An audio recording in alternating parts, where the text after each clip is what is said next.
بسم الله الرحمن الرحيم وهو اسم للنظم والمعنى جميعا في قول عامة العلماء وهو الصحيح من مذهب أبي حنيفة إلا أنه لم يجعل النظم ركنا لازما في قول جواز الصلاة في قولی یا فی حق کی؟ في حق ہاں تو دیکھ کے پڑھو في حق جواز الصلاة خاصة. بس. بسم اللہ الرحمن الرحیم.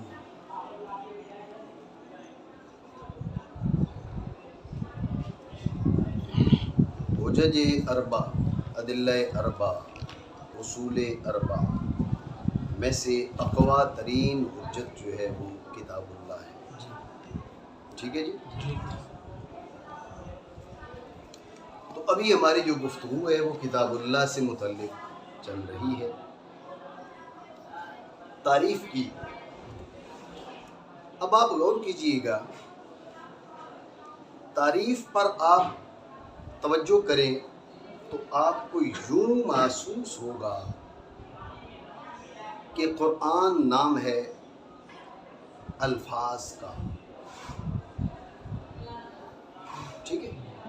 قرآن نام ہے الفاظ. آپ توجہ کریں اگر تو ساجد بالفرض اگر آپ توجہ کریں تو آپ کو ایسے لگے گا جیسے قرآن نام ہے الفاظ کا. ٹھیک ہے؟ آپ دیکھیں المنزل علی الرسول، المنزل. تو اب حضرت جبریل علیہ السلام نے آ کر معانی سنائے یا الفاظ سنائے؟ جی. المنزل علی الرسول المکتوب فی المصاحف. تو مصاحف میں الفاظ ثبت کیے گئے یا معانی ثبت کیے گئے؟ الفاظ. المنقول عنہ نقلا متواترا بلا شبہۃ. تو منقول معنی ہوئے الفاظ ہوئے؟ الفاظ. وجہ ہے جی. تو اس سے کیا محسوس ہو رہا ہے؟ اس سے محسوس یہ ہو رہا ہے کہ کتاب قرآن نام ہے الفاظ کا. قرآن نام ہے الفاظ کا. قرآن نام ہے الفاظ. اس تعریف سے ایسے محسوس ہو رہا ہے. سمجھ رہے ہو بات کو؟ اچھا آپ آگے چلے. آپ نے کہا کہ بھئی لفظ کی وضع کے اعتبار سے اتنی قسمیں ہیں، لفظ کی استعمال کے اعتبار سے اتنی قسمیں ہیں. یا اور انداز میں سمجھیں، عام لفظ کی قسم ہے معنی کی، لفظ کی خاص لفظ کی، مشترک لفظ کی، مؤول لفظ، مطلق لفظ، مقید لفظ، حقیقت لفظ، مجاز لفظ، ظاہر، نص، مفسر، محکم، جی، خفی، مشکل، مجمل. سمجھے بات کو؟ متشابہ، سارے کے سارے کہیں الفاظ ہیں. ایسا نہیں؟ تو ان باتوں کو بھی سامنے رکھیں تو یوں لگتا ہے جیسا کہ کتاب اللہ نام ہے لفظ کا، الفاظ کا. توجہ ہے؟ بات سمجھ رہے ہو؟ جاگ رہے ہو؟ لگ نہیں رہا. اچھا امام یہ ایک جانب رکھ لیں. اب امام اعظم ابو حنیفہ رحمۃ اللہ تعالیٰ علیہ نے ایک فتویٰ دیا تھا. ذہن میں رکھنا کہ امام اعظم ابو حنیفہ علیہ رحمہ سے اس فتوے سے رجوع بھی کر لیا. توجہ ہے؟ اب وہ میرے خلاف ایک بندے نے کتاب لکھی، اس نے کہا بھئی چمن زبان کو بار بار کا رجوع پسند نہیں ہے. سمجھ رہے ہو نا؟ ہاں وہ میں اس کا جواب لکھ رہا ہوں. ٹائم نہیں ملتا نا، مصروفیات ہیں جو تھوڑا بہت موقع مل رہا ہے. تو اصل بات سمجھے توجہ سے. آپ ہیں کسی چیز کے اہل، آپ منصب کے اہل ہیں، آپ اجتہاد کے اہل ہیں، اور آپ کے پاس اجتہاد کے جو آلات ہیں یعنی علوم موقوف علیہ یہ سارے آپ کے پاس موجود ہیں، آپ کے پاس دسترس ہے. آپ پوری اپنی محنت کے بعد ایک مسئلہ کا استنباط کرتے ہیں، ایک رائے قائم کرتے ہیں. بعد ازاں آپ کے سامنے کوئی اور دلیل آ جاتی ہے جس دلیل کی وجہ سے آپ کو اس سے رجوع کرنا پڑتا ہے. یہ رجوع بری نہیں ہے، یہ رجوع محمود ہے. بات سمجھ رہے ہو نا؟ جو رجوع کرنے والا ہے رجوع کرنے سے پہلے بھی قابل تعریف تھا، مجتہد ہے نا، اہل ہے. اور رجوع کرنے کے بعد بھی وہ قابل تعریف ہے، اور اس کے رجوع بھی قابل تعریف ہے۔ میری بات آپ سمجھ رہے ہو؟ میں نے اعتراض کیا ہے، یہ موقف اہل سنہ میں نے جو لکھا رسالہ، اس کے اندر میں نے اعتراض کیا یہ بار بار کے رجوع پر، ان لوگوں کے رجوع پر اعتراض کیا جن کو علوم کے الف بے نہیں آتی، سمجھ رہے ہو؟ اب مسئلہ پڑھا نہیں، مسئلہ پڑھے بغیر کچھ بھی ٹھوک دیا حضرت نے۔ بعد میں سید محبوب علی شاہ صاحب نے کان میں کہا حضرت چبڑ مار بیٹھے ہو، جی چبڑ مار بیٹھے ہو، ایسے نہیں ہے جی، ہم رجوع کرتے ہیں، ایسے آدمی کو تھپڑ لگنے چاہیے۔ آپ کسی منصب کے اہل ہیں تو وہاں بیٹھے، میری بات آپ سمجھیں؟ آپ لوگوں میں غلط مسئلہ بیان کرتے ہیں، عام ہو جاتا ہے، پوری دنیا میں پھیل جاتا ہے، کیوں؟ آپ کی نااہلی کی وجہ سے۔ اس کے بعد آپ کو درست مسئلہ پتہ چلتا ہے تو آپ 6 مہینے بعد رجوع کر لیتے، وہ جیسے انہوں نے نعرہ لگایا تھا، پتہ ہے نا نعرے والا قصہ، تو 6 مہینے بعد جناب حضرت صاحب نے وہاں پر رجوع کر لی، اس کے کچھ دن بعد پھر وضاحت بھی دے دی، یعنی نعرہ لگانا غیر ذمہ داری، پھر رجوع کی تو غیر ذمہ دارانہ انداز میں، بعد میں پریشر پڑا تو حضرت نے وضاحت فرما دی، بھئی اب یہ وضاحت ہے۔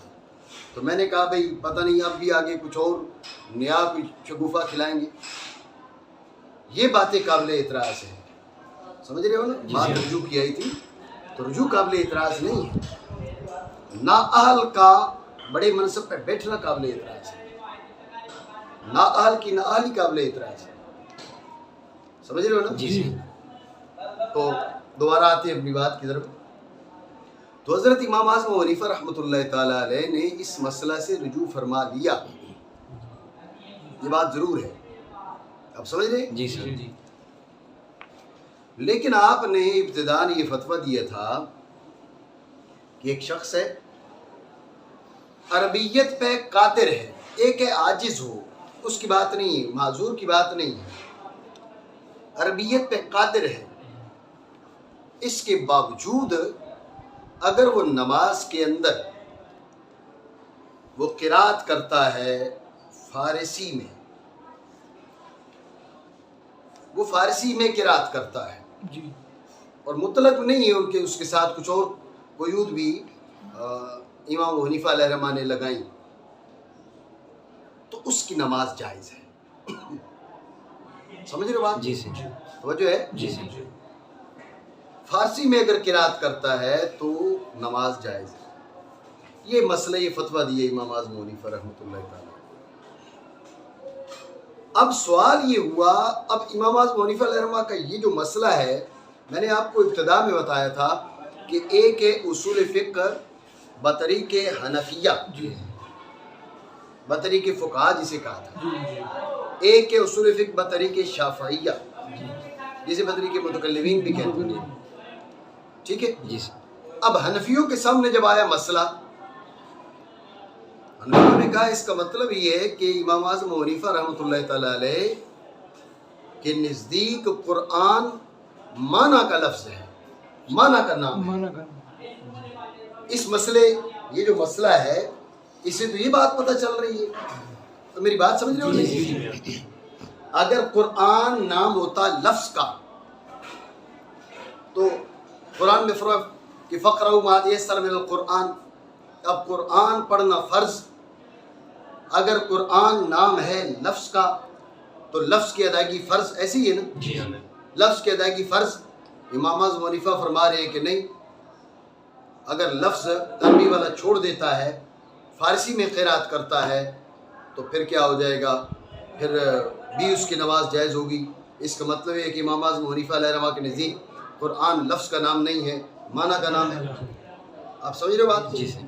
قرآن کتاب اللہ کی جو تعریف کی، آگے جو تقسیم کی، اس سے یہ لگتا ہے کہ کتاب قرآن نام ہے الفاظ کا، لفظ کا، ٹھیک ہے؟ اور امام اعظم ابو حنیفہ علیہ رحمہ کے بیان کردہ اس مسئلہ جس سے آپ نے رجوع کر لی، لیکن اس مسئلہ سے یہ لگتا ہے کہ قرآن نام ہے معنی کا، تو دونوں باتیں آپس میں متعارض نہ ہو گئی؟ نہیں سمجھے ہوگی؟ اعتراض بن گیا نا بھائی، ہم لفظ کو قرآن بولیں یا معنی کو قرآن بولیں؟ لفظ کو قرآن بولتے ہیں تو امام اعظم حنیفہ علیہ رحمہ کے اس مسئلہ کو کدھر لے کے جائیں گے؟ معنی کو قرآن بولیں تو اب یہ جو تعریف ہے اور تقسیم ہے، اس سے تو یہ لگ رہا ہے کہ یہ لفظ کا نام ہے قرآن۔ اعتراض بنا نہیں؟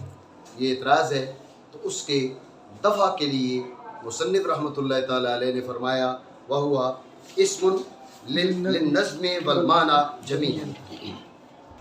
سمجھ رہے ہو بات کو؟ وہ اسم للنظم والمعنی جمیعا۔ آپ کے پاس کیا عبارت ہے؟ نہیں میرے پاس تو یہ ہے وَهُوَ النظم والمعنی جمیعا، اس سے کچھ اور پڑھی تھی، آپ پڑھو نا۔ وَهُوَ اسم للنظم والمعنى جميعا۔ جی ہاں، وَهُوَ اسم للنظم والمعنى جميعا، میرے پاس میں وَهُوَ النظم والمعنى جميعا، ایک ہی بات ہے۔ تو جواب یہ دیا، جواب کا خلاصہ، یہ یوں کہ یہ اجمالی جواب کا خلاصہ اور اجمال یہ ہے کہ قرآن نہ فقط لفظ کا نام، قرآن نہ فقط معنی کا نام، قرآن لفظ اور معنی دونوں کا نام۔ کیا؟ قرآن لفظ اور معنی دونوں کا نام۔ بات سمجھے ہو؟ اور بعض حضرات نے یوں بھی کہا وَهُوَ اسم للنظم الدال علی المعنی، وہ نام ہے لفظ کا جو دال بر معنی ہے۔ وہ نام کس کا ہے؟ وہ نام کس کا ہے؟ لیکن مطلق لفظ کا نہیں، لفظ دال بر معنی کا، لفظ دال بر معنی۔ اتنی بات آپ سمجھے نہیں؟ بات آ گئی؟ وہ پھر جو اعتراضات ہوں گے اس کے بعد کرتے ہیں۔ بات آئیے خلاصہ اعتراض اور جواب کا میں پھر آپ کو بتاتا ہوں۔ خلاصہ اعتراض کا یہ ہے کہ کتاب اللہ کی تعریف اور آگے کی تقسیمات سے یہ بات ظاہر ہوتی ہے کہ قرآن نام ہے لفظ کا۔ امام اعظم حنیفہ علیہ رحمہ سے مسئلہ مرویہ سے یہ بات پتہ چلتی ہے کہ قرآن نام ہے معنی کا۔ یہ باتیں دونوں باتیں آپ باہم متعارض ہیں، سمجھے؟ یہ اعتراض تو اس کا مصنف رحمۃ اللہ تعالی علیہ نے جواب دیتے ہوئے کہا کہ وَهُوَ اسم للنظم والمعنی جمیعا، نہ تو اکیلے لفظ کا یہ نام ہے، نہ اکیلے معنی کا یہ نام ہے، یہ لفظ اور معنی دونوں کا نام ہے۔ اور میں نے آپ کو بتایا بعض اصولیوں کے الفاظ وَهُوَ اسم للنظم والمعنی، وَهُوَ اسم للنظم الدال علی المعنی، یہ نام ہے اس نظم کا، اس ان الفاظ کا کہ جو دال بر معنی ہے۔ سمجھی بات؟ یہ جواب ہو گیا۔ آگے بات ابھی باقی، یہ بات مکمل نہیں، اتنی بات سمجھے؟ ٹھیک ہو گیا؟ مزید سوالات جوابات بعد میں کرتے ہیں، اس جو اعتراض ہے اس کے جواب کی طرف آتے ہیں۔ ٹھیک ہو گیا؟ معنی کریں، اور وہ نام ہے نظم و معنی دونوں کا۔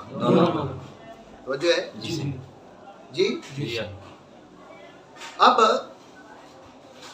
یہ جو نام ہے نظم و معنی دونوں کا، پہلے کا فی قول عامۃ العلماء، ذہن میں رکھنا عامہ کا لفظ جب بولا جا رہا ہے تو مراد اکثریت ہے، ٹھیک ہے نا ساجد ہے؟ وہ جو ہے جی ہاں، تو عامۃ العلماء، تو عامۃ العلماء کا مطلب یہ ہے جو عام علماء ہیں ان کے نزدیک، یہ بات نہیں ہے، عموم کے معنی شمول کے ہیں، ٹھیک ہے نا؟ عامۃ العلماء اکثر علماء، جمہور علماء، بات سمجھے نہیں؟ جی تو کہا جی یہ نام ہے کس کا؟ نظم و معنی دونوں کا نام ہے، یہ نظم و معنی دونوں کا نام ہے علماء کی اکثریت کے نزدیک، علماء کی اکثریت کے نزدیک معنی کریں، اکثر علماء کے قول میں، توجہ ہے؟ جی لیکن ذہن میں کیا بات آئی؟ ذہن میں یہ بات آئی کہ یہ مسئلہ پھر متفق علیہ تو نہ ہوا، اکثریت کا ہی قول ہے تو مطلب بعض کو کچھ اور ہے۔